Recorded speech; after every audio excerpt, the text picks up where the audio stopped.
Chapter 8. Women and Flight. In 1903, Orville and Wilbur Wright flew the first aeroplane. Just 5 years later, in 1908, women pilots started flying.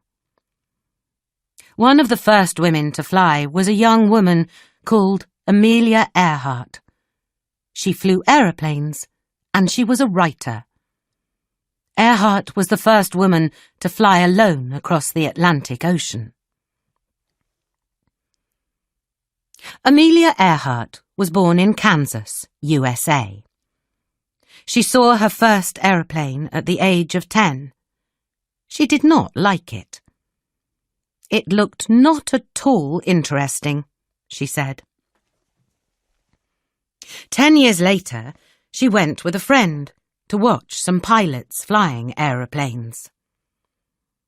A pilot saw them, and he flew his aeroplane down at them. Amelia was afraid, but she did not move. As the plane went by, she felt very excited. "I did not understand it at the time," she said later, "but I believe that little red aeroplane said something to me as it went by." In 1920, a pilot took her up in an aeroplane, and that changed her life. She said later, "When I was 200 or 300 feet off the ground, I knew I had to fly." In 1921, Amelia had lots of different jobs. She was a photographer and a lorry driver. She saved $1,000 for flying lessons. Later that year, she bought her first aeroplane. It was called the Canary. The next year, she flew to 14,000 feet, higher than any other woman before. Amelia achieved a lot in the next few years. In 1932, she was the first woman to fly alone across the Atlantic, which she did in 14 hours and 56 minutes. She wrote a book, The Fun of It, about her journey. She loved to fly alone. In 1935, she was the first person to fly alone the 2,408 miles across the Pacific between Honolulu, Hawaii, and Oakland, California. She was the first person to fly alone from Los Angeles to Mexico City, which she did in 13 hours and 23 minutes. And she was the first person to fly alone without stopping from Mexico City to Newark, USA, which she did in 14 hours and 19 minutes. These were just some of the things Amelia achieved. In 1937, as Amelia was close to her 40th birthday, she was ready for a big journey. She wanted to be the first woman to fly around the world. On the 1st of June, Amelia and Fred Noonan left Miami and began their 29,000-mile journey around the world. When they came down in Lae, New Guinea, on the 29th of June, there were only 7,000 more miles to travel. Their next stop was Howland Island. Howland Island is 2,556 miles from Lae in the Pacific Ocean, and it is a very small island. On the 2nd of July at 10 a.m., Amelia and Fred started for Howland Island. They flew into grey skies and rain. In the early morning, Amelia called the Itasca a U.S. ship. She said there was cloudy weather. At 7:42 a.m., the Itasca got the message, "We are flying at 1,000 feet." The ship tried to reply, but Amelia's aeroplane did not hear it. At 8:45 a.m., Amelia spoke on the radio for the last time. Nobody heard from Amelia Earhart again. She and Fred disappeared. Nobody knows what happened to them. People will remember Amelia Earhart because she was brave and because she achieved so much for women and flight. In a letter to her husband, George Putnam, during her last flight, she showed how brave she was. "Please know that I know about the dangers," she wrote. "I want to do it because I want to do it.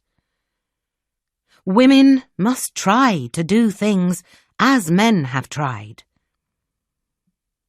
After Amelia Earhart, there were many women pilots in the USA. Mary Wallace "Wally" Funk was one of them. She flew aeroplanes for her job at the age of 20.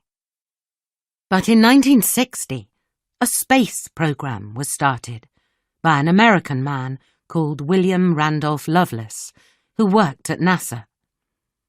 He had helped to choose the first 7 astronauts. Those astronauts were all white men. William thought that women should also be able to go into space. He knew that the Soviet Union wanted to have women astronauts too. The USA wanted to be the first country to put women in space, so in 1960, William began to test women in the USA as astronauts. It was called the Women in Space program. 13 women pilots were asked to join it, and Wally Funk was one of them. Wally Funk always wanted to be an astronaut. She, like the other women, had to do lots of difficult tests. In one test, the women were placed in special rooms with water, where they could not hear anything or see anything. Funk was in there for 10 hours and 35 minutes. She tested better than John Glenn, the man who went to the moon. She passed her tests and was ready to go into space. But the program was stopped before the women could finish their last test. Was this because of sexism? Maybe the men became afraid that the women were equal, or sometimes better than them. Today, Wally Funk has thousands of flight hours, and she has taught over 3,000 students how to fly. After the Women in Space program, women started to go into space. But the first woman was Russian, not American. Valentina Tereshkova was the first woman astronaut to go into space. She was chosen from 400 people to pilot Vostok 6 on the 16th of June, 1963. She is still the only woman who has been on a journey into space alone. She was 26. Valentina was born in a village about 170 miles from Moscow. Her parents worked on a farm, and her father was killed during World War II. Valentina left school when she was 16 and worked at a factory, but she continued her education in the evenings. She also learned how to jump from an aeroplane with a parachute. She loved it. After Russian Yuri Gagarin became the first man in space in 1961, Valentina became excited. She joined the Russian space program. She was not a pilot, but she joined the program because of her 126 parachute jumps. At the time, astronauts had to parachute down when they came back near to Earth. Valentina and 4 other women had 18 months of lessons. She did many tests. Of the 5 women, only Valentina went into space. The Americans did not send a woman into space until Sally Ride became the first American woman in space in 1983. Today, it is much easier for women to become astronauts.